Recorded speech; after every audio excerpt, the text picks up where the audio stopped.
গাছ হঠাৎ যদি জলে ডুবে যায় তাহলে কি গাছগুলো মারা যাবে?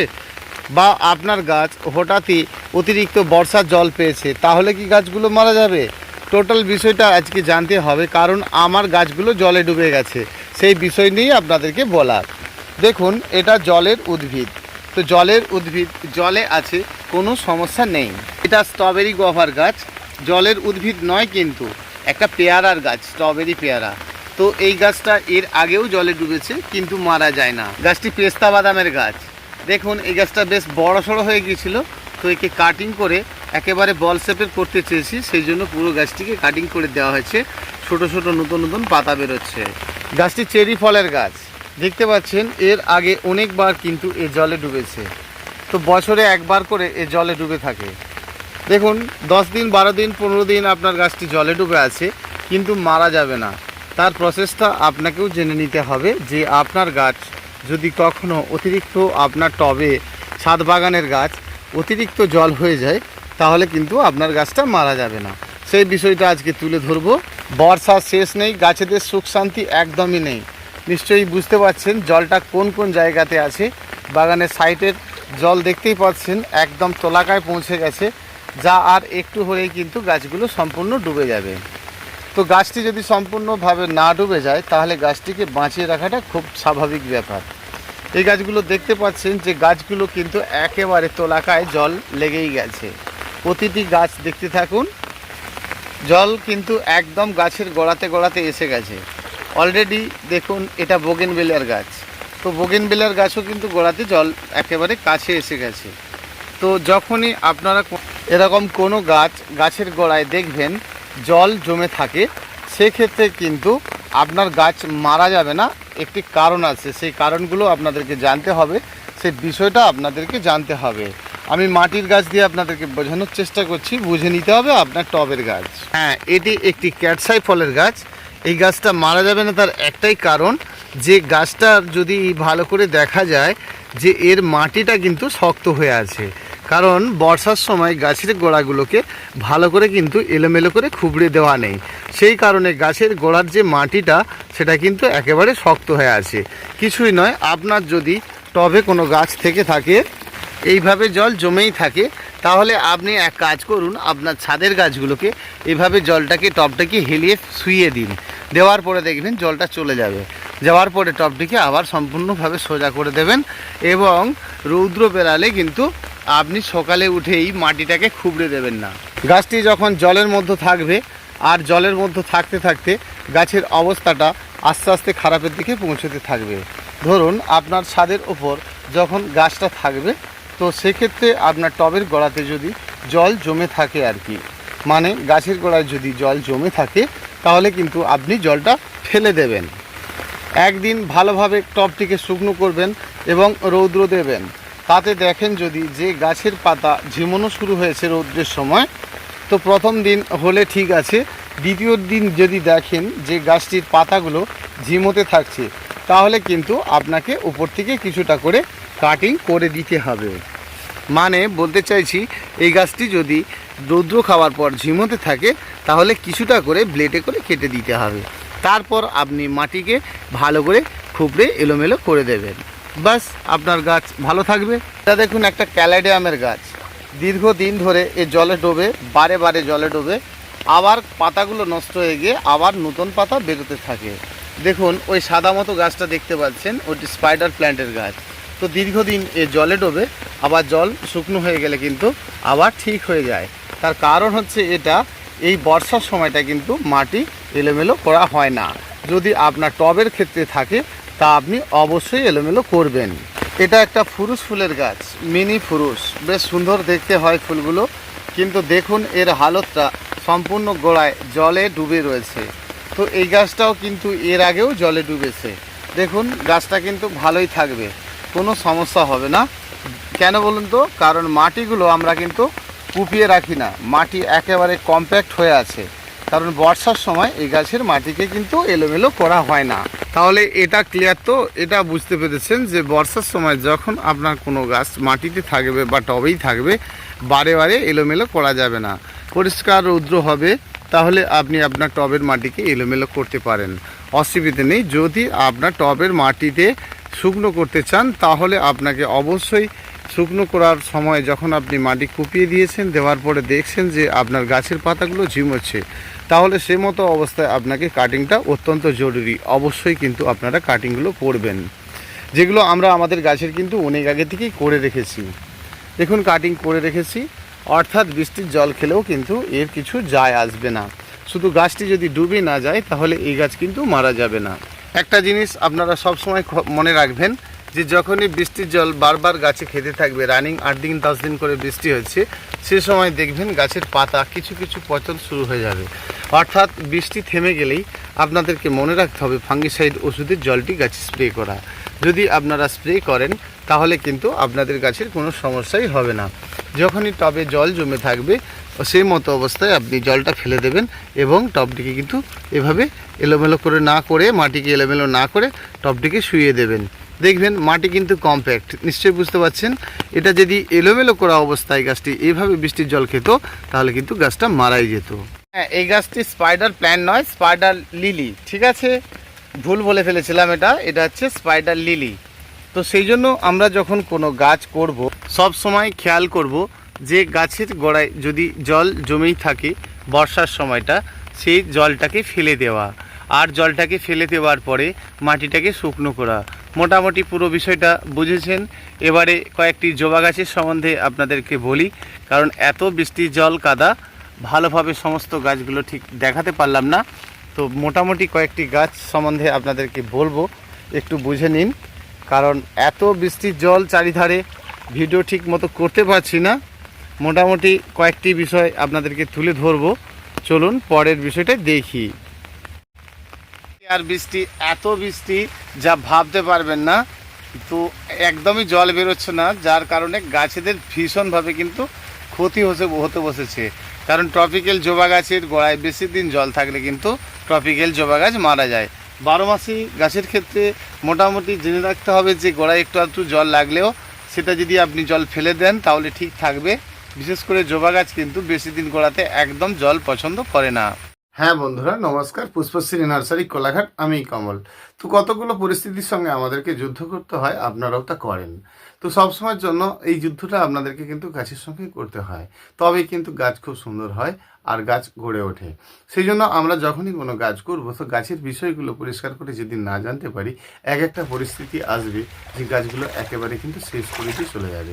তাহলে হঠাৎই দেখছেন যে আপনার বাড়িতে হঠাৎ রাত্রি ঝড় বৃষ্টি এরকম হয়েছে, জল হয়েছে, সকালে উঠে দেখছেন যে আপনার কয়েকটি গাছ ঝিমিয়ে যেন কেমন হয়ে যাচ্ছে, তাহলে আপনি এটা বুঝতে পারছেন না যে কেন এটা হচ্ছে। ধরুন আপনার বাড়িতে একটি বোগেনভিলিয়ার গাছ আছে বা অন্যান্য কোনো ফুলের গাছ আছে, সকালবেলা উঠে দেখছেন যে আপনার গাছটা পুরো ঝিমিয়ে কেমন হয়ে গেছে। কেন বলুন তো? গাছের ভারতে ওই গোড়াটা লুজ হয়ে গেছে। বা অনেক সময় দেখা গেছে যে গাছটি আপনার টবের মাটিটি অতিরিক্ত হালকা থাকার জন্য কিন্তু বেশ কিছু শেকড় কেটে গেছে। বা অনেক সময় দেখা যায় যে গাছের মাটিতে আপনার ভালো করে জল ছিল, তারপরে অতিরিক্ত জল হয়ে গেছে। তো এই পরিস্থিতির সঙ্গে আপনি কেমনভাবে মোকাবিলা করবেন আর কি। ধরুন সকালবেলায় আপনি গাছটাকে কাটিং করে দিন, একদম সকালে উঠেই গিয়েই কিন্তু আপনি ফার্স্ট টাইম আপনার কাজ হবে গাছটিকে ছোট করে দিন। কেন করবেন বলুন তো? ওর ভেতরকার যে শেকড় ছিল সেটা নষ্ট হয়ে গেছে, এটা মূল কারণ। এই কারণে কিন্তু আপনি কাটিং করে দেবেন, দেখবেন আপনার কাজটাকে কিন্তু আবার বাঁচানো সম্ভব। সে সময় যখন আপনি কাটিংটা করেছিলেন মাঝে মধ্যেই এরকম খুবড়ে খুবড়ে তরুণরা দেন, তো ওই সময়টার জন্য ওই দিনটা পার্টিকুলার কিন্তু আপনাদেরকে করতে হবে।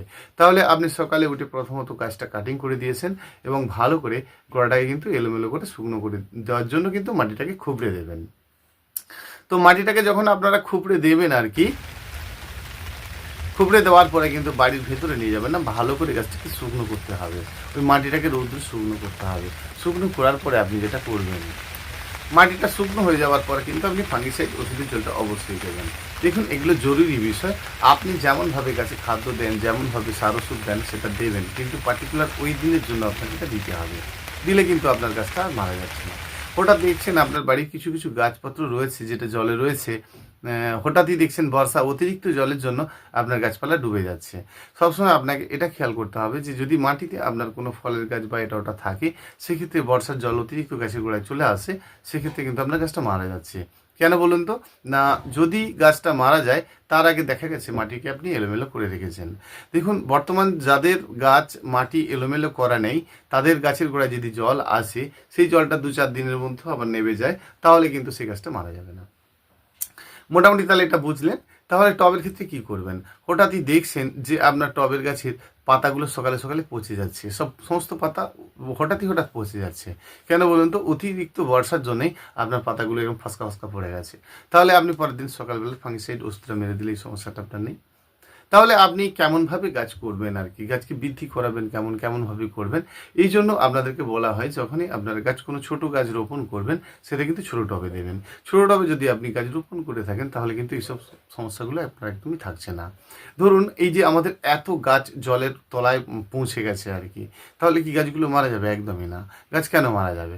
গাছগুলো জল গোড়াতে লেগেছে, আমরা গাছটাকে আবার তুলে নেব, তুলে নিয়ে গিয়ে আবার অন্য স্থানে নিয়ে যাব। তো এইভাবেই করতে হয় আর কি, আপনাদেরকেও তাই করতে হয়। সেজন্য গাছের টবে ধরুন আপনার অতিরিক্ত বৃষ্টিতে জল জমেই আছে, তাহলে কি তার পরের দিনই সকালে আপনি জলটাকে ফেলে দেওয়ার পরে মাটি খুবড়ে দেবেন না? তারপরে আপনি কাল সকালে মাটিটাকে খোবড়ালেন, আবার তো বৃষ্টি হলো, তাহলে তো বেকার হয়ে গেল, তাই না? সেই জন্য অতিরিক্ত যাদের বড় টবের মতো গাছ রয়েছে, গাছটা পরের দিন সকালের পর থেকেই দেখছেন গাছটা ঝিমোনো শুরু হয়ে গেছে। এটার একটা বিশাল কারণ রয়েছে। দেখুন, আপনি একটা ছোট গাছ যখন টবের মতো রোপণ করেছিলেন, তার থেকে তার মাটিটা অনেক বেশি ছিল এবং অতিরিক্তভাবে ওই মাটিটা কিন্তু রস একদম পরিষ্কারভাবে কিন্তু জল ধরে রয়েছে। তাহলে কি করবেন আপনি ওই সময়টার জন্য? দেখুন, গাছটা যখন ছোট ছিল, তো সেই ছোট অবস্থাতে অতিরিক্ত বৃষ্টির ফলে আপনার মাটিটা একেবারে ড্যাম্প হয়ে রয়েছে। সঙ্গে সঙ্গে টব থেকে খুলে নিয়ে মাটিটাকে আলাদা জায়গায় রাখুন, ঠিক আছে? শুকনো হয়ে গেলে কিছু মাটি কমিয়ে আবার পুনরায় রোপণ করুন, তাহলে কিন্তু আপনার গাছটা ভালো হয়ে গেছে। হঠাৎই দেখছেন যে আপনার গাছের বৃদ্ধি কমে গেছে, এটা তো গেল বর্ষার সময়। অন্যান্য গাছের ক্ষেত্রে হঠাৎই দেখছেন গাছটি পুরো খাড়ুতো ভাব হয়ে রয়ে গেছে, তাহলে আপনি কি সেই পরিস্থিতিকে সামলাতে পারবেন না? খুব পারবেন। গাছের দেখছেন যে হঠাৎই গাছটি খাড়ুতো হয়ে রয়েছে, তাহলে মূল কারণটাই তো আপনার টবের মাটিটা, যে যার উপরে আপনার গাছটা বেঁচে রয়েছে। তাহলে সেই সময়টার জন্য আপনি কি করবেন? সেই সময়টার জন্য আপনারা সবসময় যেন মনে রাখবেন যে গাছটাকে ওই টব থেকে খুলে নিয়ে আবার পুনরায় রোপণ করা এবং আরেকটা ভালো কাজ করা, যখন আপনি গাছের শেকড়টাকে কাটবেন না, অবশ্যই গাছটাকে কাটিং করবেন। দেখুন, কাটিং ফাইনাল একটা আপনাকে করতে হবে, সেটা কিন্তু সবসময় জন্য না হলেও মাঝে মধ্যে একটা ফাইনাল কাটিং করতে হয়। সেই ফাইনাল কাটিংটা আমরা অনেকেই কিন্তু ভয় ভয় করে করি আর কি। তাহলে আপনার গাছের ফাইনাল কাটিং যদি আপনি না করেন, তাহলে ভালো গাছ কী করে করতে পারবেন? সবসময় ছোটো টবে গাছ রোপণ করলে এই সমস্যাগুলো হয় না আর কি। ধরুন, আপনার অনেক দিন গাছে ফুল টুল হচ্ছিল, সেক্ষেত্রেও দেখছেন গাছটি খাড়ত্ব হয়ে গেছে, তারপরে মাটির অবস্থাটা খুব আর ভালো নেই। সেই জন্য টবটা থেকে আপনাকে খুলে নিতে হবে, নিয়ে গিয়ে পুনরায় আবার আপনি কিন্তু রোপণ করবেন এবং গাছটাকে মোটামুটি 50-50 কেটে দিন, অর্ধেক অর্ধেক থেকে কেটে উড়িয়ে দিন। দেখবেন আবার সুন্দর সুন্দর শাখা বেরিয়ে গেছে, তাহলে দেখবেন আপনার ভালো হয়ে গেছে। এই সব বিষয়গুলো আপনাদেরকে ক্লিয়ার করতে হবে। দেখুন, খাদ্য দেওয়ার একটা ডেট থাকে, আমরা কিন্তু সেগুলো পালন করি না কীরকম বলুন তো? আমরা যখন খাদ্য দিই, সেগুলো মাঝে মধ্যে একটা মনে হলো যে সপ্তাহ 15 দিন 10 দিন এরকম খাদ্য দেওয়া, পচি টচি ইত্যাদি করে আমরা দিই আর কি। বাড়ির আনাজ খোসা টোসা এইসবগুলো দিই, এগুলোর পিছনেই বেশি জোর দিই। সেগুলো দেবেন, বাড়ির যে সমস্ত জিনিসগুলো আপনারা দেন সেগুলো অবশ্যই দেবেন, খুব ভালো। তাহলে আপনি কি খাদ্য বানিয়ে রাখতে পারছেন না? পারেন। কিছুটা মাটির সঙ্গে, সবসময় বলেছিলাম যে কিছুটা মাটির সঙ্গে যদি আপনি ভালো কিছু খাদ্য বানানোর চেষ্টা করেন আর কি, মানে ধরুন আপনি বাদাম খোল নিলেন, নিজের মতো করে বানান না, একটু বনডাস্ট নিলেন, এরম করে মাটির সঙ্গে আপনি 6 রকম জৈব সার দোকান থেকে নিয়ে আসুন, মাটির সঙ্গে মেখে একটু জলে ছিটে দিয়ে 6-7 দিন 8 দিন আপনার পড়ে থাকার পর কিন্তু আপনি ব্যবহার করবেন। তাহলে 6টা দিন আপনি রাখুন, সেই খাদ্যটাকে মাঝে মাঝে কিন্তু আপনি দেবেন, দিলে কিন্তু আপনার গাছ খুব সুন্দর থাকবে। তাহলে মাঝে মাঝে কিন্তু আপনি খাদ্যটা বানিয়ে রাখা খাদ্যকে দেবেন আর কি, তার কোনো ডেট নেই। কেন এরকম দিলে ক্ষতি হবে না বলুন তো? কারণ আপনার খাদ্যটা কিন্তু আলাদাভাবে বানানো রয়েছে। আপনি কি করছেন, সদ্য খোল টোল নিয়ে এসে গাছের গোড়ায় খোল, ডিএপি 10-26 দিয়ে গাছের গোড়ায় দিয়ে মাটি খুবড়ে জল দিয়ে দিলেন। আপনার গাছ মরবে না তো কার গাছ মরবে? আমার গাছ মরবে। এইটা কোনোদিনই হবে না। সব সময়ের জন্য আপনাকে কিছু খাদ্য বানিয়ে নিতে হবে। বানানো হয়ে থাক না 2 মাস 4 মাস 6 মাস, কে বলেছে আপনাকে মশলা খারাপ হয়ে যাবে? কখনো না, এটা ভুল ধারণা। একটা সবথেকে বড় ভুল যেটা করেন আর কি, আপনারা অনেক দিন ধরে খোলকে ভিজিয়ে রাখেন। কেন বলুন তো? এতদিন ভিজালে সে তো অ্যাসিড তৈরি হয়ে যাচ্ছে, তাই না? আপনি খোলকে 15 দিন, 20 দিন, 1 মাস, 2 মাস জলের মধ্যে ভিজিয়ে রেখে দিচ্ছেন, সেটা কোনো দিন করবেন না। খাদ্যকে আলাদাভাবে ভিজিয়ে তার, ধরুন আমি আপনাকে 6 রকম জৈব সার, 2 রকম নাইট্রোজেন সার একসঙ্গে মেখে মাটির সঙ্গে রাখতে বললাম কেন? কারণ খাদ্যের মধ্যে যে ড্যাম ছিল, যে সমস্যাটা ছিল, সেটা কিন্তু অটোমেটিক সরে যাবে। তারপরে আপনি এই খাদ্য দিলে কিন্তু আপনার দারুণ কাজ হবে। আপনি দিয়ে দেখুন, আপনি উপকার পাবেন। তাহলে আপনি খাদ্য বানিয়ে রাখছেন কিছুটা মাটির সঙ্গে, বা আপনার কিছুটা বালির সঙ্গে, বা কিছুটা ভার্মির সঙ্গে আপনি বানিয়ে রেখেছেন। তার থেকে সেই বানানো খাবার আপনি 7 দিন পর থেকে অল্প অল্প করে দিচ্ছেন। তাহলে আপনি খোলকে পচিয়ে জল দেবেন তো, বা খোলের মতো আপনি 10-26 এটা ওটা পচিয়ে কোনো খাদ্য মানে জলটা দেবেন খাদ্য হিসাবে। তাহলে সেই খাদ্যটা যখন আপনি দেবেন আর কি, সবসময় মনে রাখবেন 3 দিন থেকে 10 দিনের মধ্যে শেষ করে দেওয়া। তার অধিক যদি আপনি পচিয়ে ফেলেন, সেটা তো আর সেই জায়গায় নেই। দেখুন, খাদ্যটা খাদ্যর জায়গায় আছে, কিন্তু ওর পাওয়ারটা অন্যরকম হয়ে যাচ্ছে। যখনই আপনি আর ঝাঁঝালোটা বেড়ে যাচ্ছে, আপনি ভাবছেন যে খুব ভালো হচ্ছে, তা না। একেবারে অতিরিক্ত পচা খাদ্যটাকে যখন আপনি গাছের গোড়ায় দিয়ে দিচ্ছেন, গাছ 15-20 মিনিটের মধ্যে কিন্তু ঝিমিয়ে আপনার গাছটা মারা যাচ্ছে। তা আপনারা পরিষ্কার জানেন, বলার কিছু নেই। আপনারা ওর নিজেরাই স্বীকার করেন। আমার কাছে এরকম অনেক কাস্টমার এভরিডে আছে, যারা বলে আর কি, যে গাছের গোড়ায় খাদ্য দিলাম, তারপরে এই গাছটা মারা গেল, হঠাৎ ঝিমিয়ে মারা গেল। আপনারাও সেটা জানেন, কারণ যখনই গাছের গোড়ায় খাদ্য দিচ্ছেন, সেই খাদ্যটা তৈরি করা খাদ্য যদি আপনি দিতে পারেন, তো ভীষণ ভালো হয়। ভীষণ ভালো হয় না যেটা, যে আপনি লিকুইড তরল খাদ্যটা গাছের গোড়ায় দিয়েছেন, দেওয়ার পরেই কিন্তু আবার জল দিয়ে দিয়েছেন, এটা ভীষণ ভালো হয় না। যখন আপনি লিকুইড খাদ্যটা গাছের গোড়ায় দিচ্ছেন, মাটিটা ড্রাই থাকতে হবে। যে খাদ্যটা আপনি দিয়েছিলেন, সেই খাদ্যটা শুকনো হতে হবে, তারপরে কিন্তু আপনি জলটা দেবেন। সেটা করেননি আর কি। যাক, এটা করবেন। যেটা করেননি সেটা করেননি, কিন্তু যেটা বলছি সেটা করবেন, ফার্স্ট ক্লাস গাছ করতে পারবেন। অবশ্যই টবের নিচে নুড়ি দিতে কখনোই ভুল করবেন না, নুড়িটা অবশ্যই দেবেন। যে কোনো গাছের হঠাৎ পরিস্থিতিকে আপনাকে সামলে নিতে হবে। যখনই দেখবেন আপনার গাছের রূপ, তার গুণ, মানে সমস্ত কিছুটা যেন খারাপের দিকে পৌঁছে গেছে, তাহলে আপনাকে কিন্তু বুঝে নিতে হবে যে আপনার মাটির অবস্থাটা খারাপই আছে। তাহলে মাটির অবস্থাটা আপনাকে ভালো করে নিতে হবে। ভালো করে নিতে গেলে টবটি খুলে পুনরায় চেঞ্জ করা, এটা প্রধান কাজ। কারণ যেটার উপরে সমস্যা আছে, সেটাকে প্রথমত উড়িয়ে দিতে হবে, দিয়ে পুনরায় গাছটিকে রোপণ করতে হবে। এইবারে যে গাছটি আপনার সুন্দর হয়ে 2 ফুট থেকে 3 ফুট হয়ে গেছে, সেই সমস্যাটাকে ওড়াতে হবে। দেখুন, আপনি কিছুটা গাছ কেটে দিলেন, একটা 3 ফুট গাছের 1.5 ফুট গাছকেই কেটে দিলেন, সেই 1.5 ফুটের খাদ্যটাই তো আপনার 1.5 ফুটে এসে 3 ফুট হয়ে গেল। সেটা কি হলো? আরও আপনার গাছের উপকার হলো, সেটা আপনি কিন্তু বুঝছেন না। এভাবে করলে কিন্তু আপনার ভালো গাছ হবে, সুন্দর গাছ হয়ে উঠবে। গাছে কটা কম ফুল হচ্ছে বলে বারে বারে আপনি তার ফুল আনানোর জন্য ব্যবস্থা নিচ্ছেন, সেটা করার দরকার নেই। আপনার গাছে ফুল অটোমেটিকই আসবে, চিন্তা করার কি আছে? অবশ্যই আপনার গাছে ফুল আসবে। গাছের গতিটা বাড়তে দিতে হবে। বাড়াতে দিলে, গাছের গতি যদি কমাতে হয়, তাহলে ডোগা চেঞ্জ করতে হবে। কেন বলুন তো? একটা গাছ ডোগাটা কেটেছিলেন, সেখান থেকে 2, 3, 4টে ডাল বেরিয়েছিল। আবার আপনি কেটেছিলেন, 4টে থেকে 8টা হয়ে গেছে। 8টা কেটেছিলেন, 20, 25, 50, 100, 150 গাছ আপনার বল শেপের হয়ে গেছে। কেন বলুন তো? এটাই তো মজা। যখন একটা ডাল থেকে আপনার 100টা ডাল হয়ে যাচ্ছে, গাছের পাওয়ারটা এমনি ড্যামেজ থাকবে, ফুল আসতে গাছে বাধ্য থাকবে। আপনার গাছে ফুল আসেনি, একটাই কারণ, আপনার একটা গাছ সোজা উঠেছে, দুদিক দিয়ে 2টো উঠেছে, 4টে ফুল, 4টে থেকে 2টো, অনেক কষ্ট করে দেখবেন 2টো ডাল থেকে আবার 4টে ডাল বেরিয়েছে। বেরানোর পরে কি হচ্ছে? কোনো রকম একটা ফুল হয়েছিল, আর আপনার গাছে ফুল নেই। ফুল নিতে গেলে শাখা চাই, সেটা আপনারা তৈরি করুন। নমস্কার বন্ধুরা, আজ এই পর্যন্ত, আসছি আগামী দিন। নমস্কার, ধন্যবাদ, ভালো থাকবেন।